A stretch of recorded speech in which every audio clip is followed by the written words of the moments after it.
Hello viewers, मेरा नाम काजी तारिक हुसैन है। मैं एक होम्योपैथ हूँ और आपको अपनी इस वीडियो में खुशामदीद कहता हूँ। आज का हमारा टॉपिक है प्री डायबिटीज़।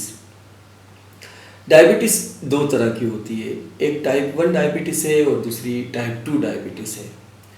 टाइप 1 डायबिटीज़ में बॉडी के अंदर इंसुलिन नहीं बनती है, जबकि टाइप 2 डायबिटीज़ में बॉडी में इंसुलिन तो बनती है, लेकिन उसको हमारे जो मसल्स हैं और हमारा जो लीवर है वो उसको रिस्पॉन्ड नहीं करता, जिसकी वजह से एक इंसुलिन रेजिस्टेंस पैदा हो जाती है और हमारे ब्लड में ग्लूकोज लेवल बढ़ जाता है।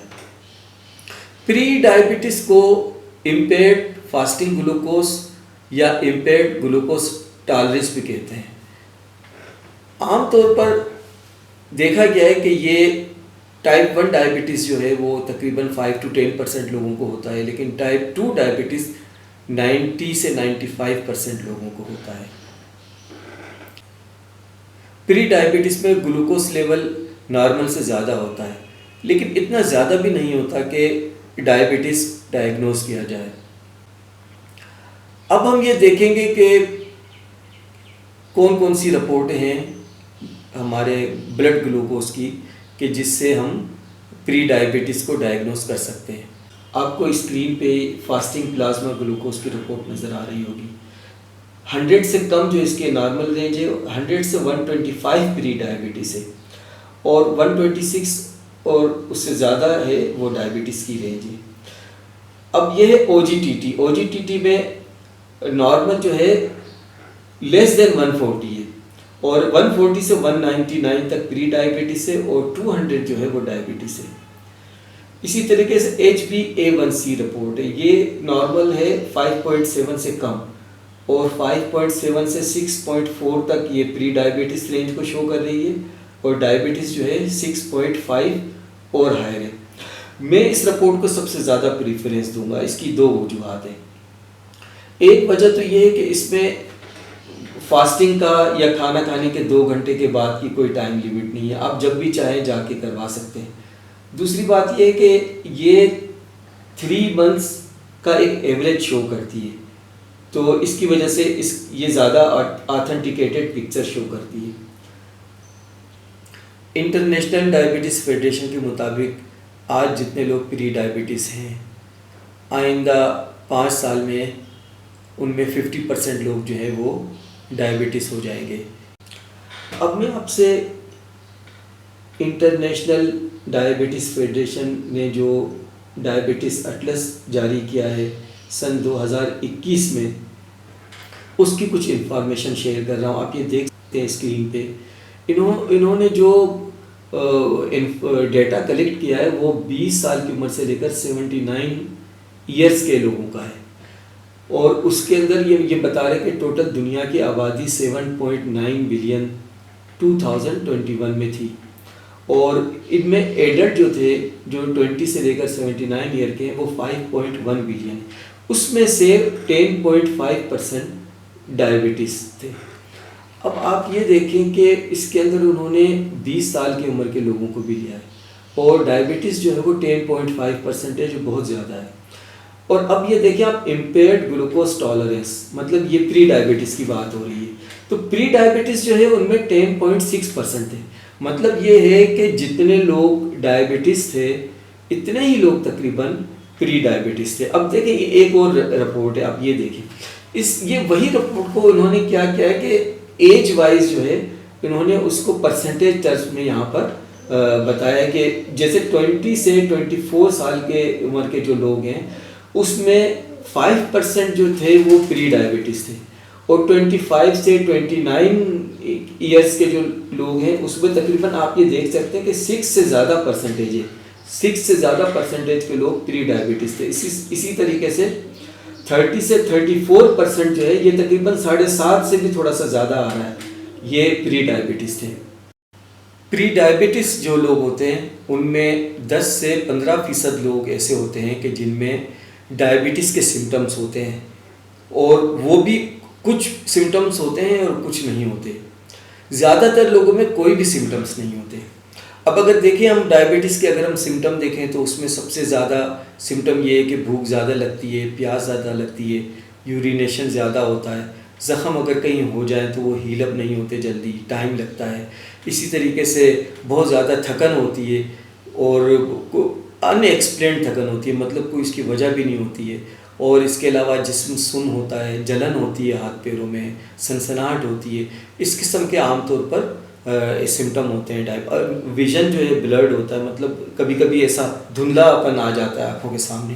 तो ये इस किस्म के सिम्टम डायबिटीज़ में होते हैं, लेकिन सिर्फ या कुछ सिम्टम्स होते हैं कुछ लोगों में, और वो भी 10 to 15% लोग हैं जिनके अंदर ये सिम्टम्स होते हैं।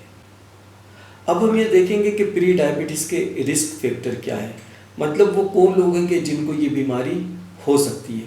इसमें सबसे पहले वो लोग हैं कि जिनका वेट ज़्यादा है, फिर वो ख़वातीन जिनको पॉलीसिस्टिक ओवरीज हो चुकी है या है ये बीमारी, या फिर वो ख़वातीन जिनको जेस्टेशनल डायबिटीज़ हुई थी। तो ऐसी सूरत में माँ और बच्चा दोनों को फिर टेस्ट करवाना चाहिए। इसके बाद वो लोग जो कि ड्रग लेते हैं, दवा लेते हैं, ऐसी दवाएं लेते हैं जो कन्वर्जन के एंटी होती हैं या नफसियाती दवाएं लेते हैं, और भी बहुत सारी दवाएं हैं।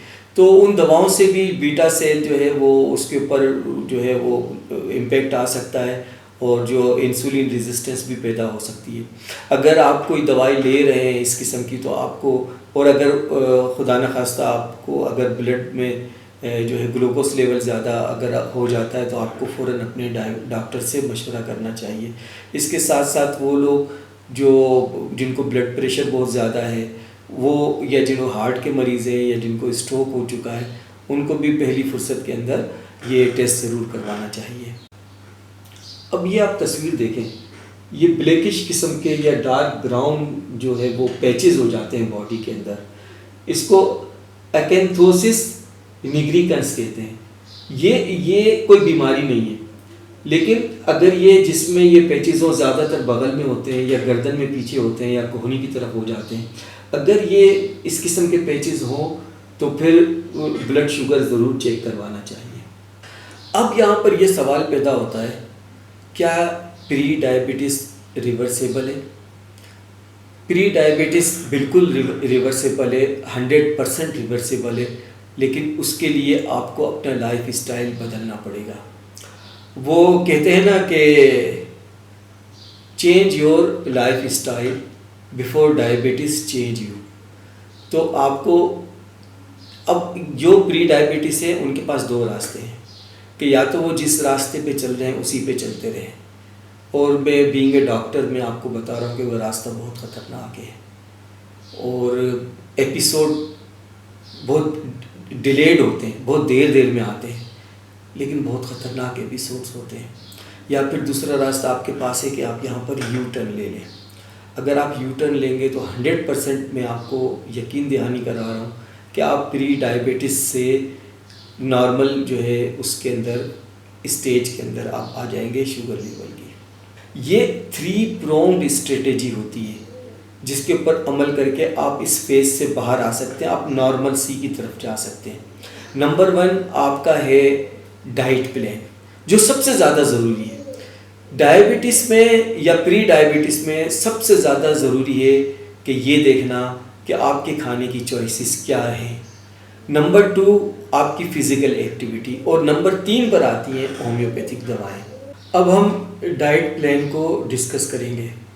डाइट प्लान के अंदर सबसे पहले आपने, अगर मैदा है, जो फाइन आटा है, अगर वो इस्तेमाल कर रहे हैं तो वो आप बंद कर देंगे, और उससे बनी हुई जितनी भी चीज़ें हैं बंद कर देंगे। आपने होल व्हीट पे चले जाना है।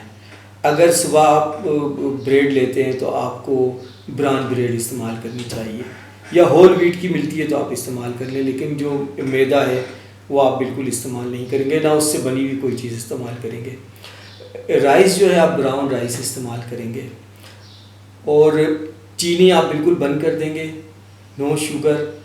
आपने या तो बग़ैर चीनी के चाय पीनी है या जो भी चीज़ें खानी है, या फिर अगर आपको मीठा खाना है तो फिर स्टीविया को आप स्विच कर लें, स्टीविया इस्तेमाल करें, मिल भी जाती है और ज़ीरो कार्ब है।